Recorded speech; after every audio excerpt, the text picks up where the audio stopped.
Our last Antweight will be Blue Steel versus Iron Infidel. Blue Steel driven by Travis, and Iron Infidel driven by Curtis himself. Curtis making sure that there's no large, painful debris in here. His horizontal spinner, Iron Infidel, could end up having quite a few problems if it ends up hitting a bolt like that. Blue Steel, also a horizontal spinner, except for that one has a overhead bar, which covers a large part of the body, whereas Iron Infidel has a smaller horizontal, well, essentially a bar that sits out in front of the robot. A bit more of a directional weapon, but sometimes having that wide coverage with an overhead bar like that can be quite effective. One thing you may have to hope for is the overhead bar does have the opportunity to nick the wheels where they stick out of the top of the robot. Not all robots do that, but it's often a good idea to have the wheels exposed on both sides in case you do get flipped upside down. And so it is possible that if he's at the right height and the right angle that he might be able to chop up the wheels on Iron Infidel as he goes by, but knowing Curtis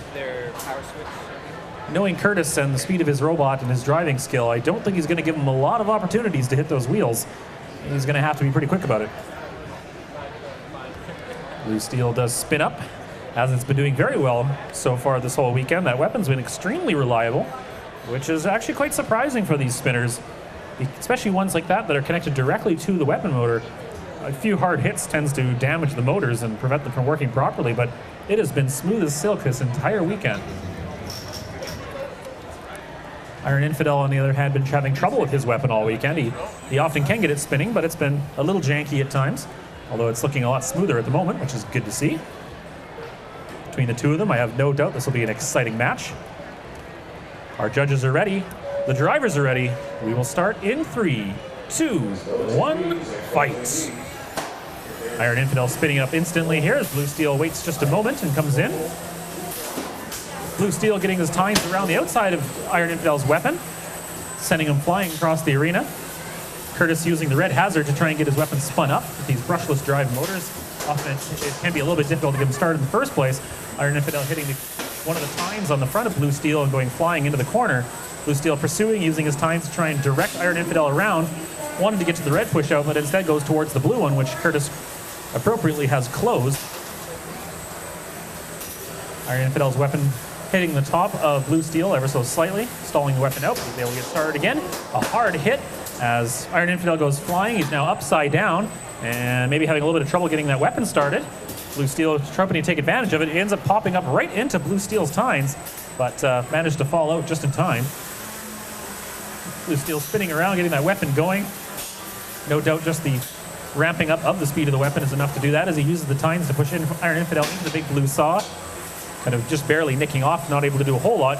Curtis examining his robot closely, trying to figure out why he can't get the weapon motor to spin properly while upside down. Blue Steel pinning him into the corner, getting a little bit of a rub in there with his large overhead spinning bar. Not able to do a whole lot of damage with it, just skittering off the outside of the titanium plate that he's got there. And Iron Infidel almost managed to push him to the red push out.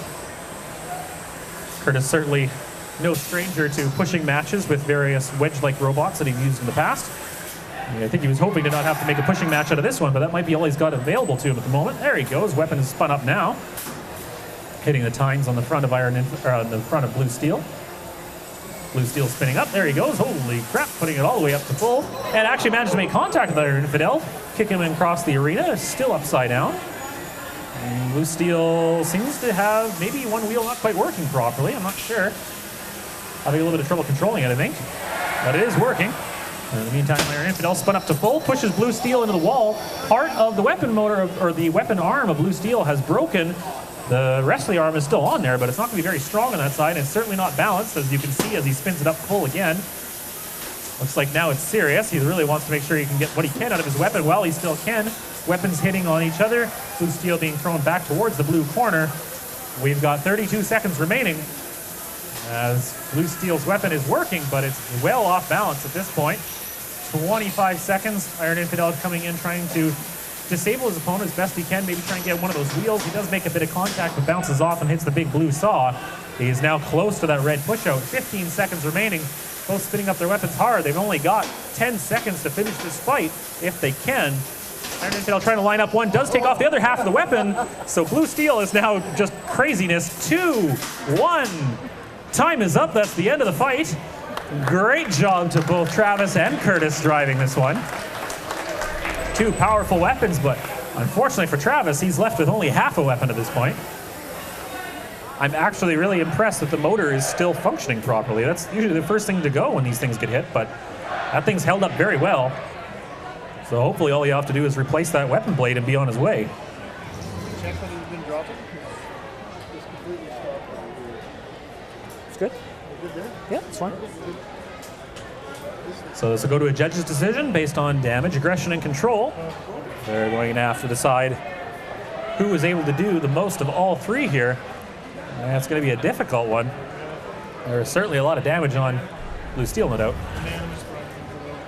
And the judges have decided it's unanimous. The win goes to Iron Infidel. Congratulations to Curtis.